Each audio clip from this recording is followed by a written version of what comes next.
India மாபெரும் வளர்ச்சி பெற்றுள்ளது. அண்ணாமலை பேச்சு. 2026 தேர்தலில் அதிமுகவினர் சுறுசுறுப்பாக பணியாற்ற வேண்டும். இபிஎஸ் வலியுறுத்தல். பாஜக விரித்த வலையில் அதிமுக மட்டுமே சிக்கியது. திருமாவளவன் கருத்து. மதுரை வந்திருக்கும் அமித்ஷாவை சந்திக்க நேரம் கேட்கவில்லை.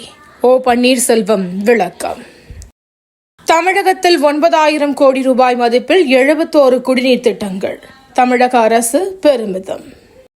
பாஜகவிலிருந்து எந்த அழைப்பும் வரவில்லை. பிரேமலதா பேட்டி.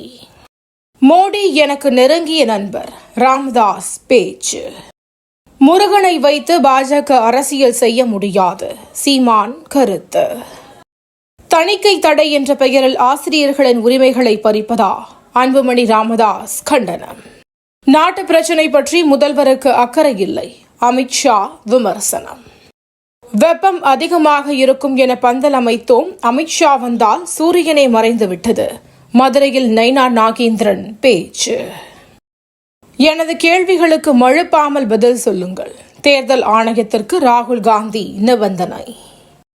பிரதமரின் உஜ்வாலா திட்டத்தின் கீழ் 10 கோடிக்கும் அதிகமான சமையல் எரிவாயு இணைப்புகள். நரேந்திர மோடி பெருமிதம். எலான் மஸ்க் கடும் விளைவுகளை சந்திக்க வேண்டியிருக்கும். ட்ரம்ப் எச்சரிக்கை. ராணிப்பேட்டை, வேலூர் உள்ளிட்ட மாவட்டங்களில் மிதமான மழை பெய்ய வாய்ப்பு.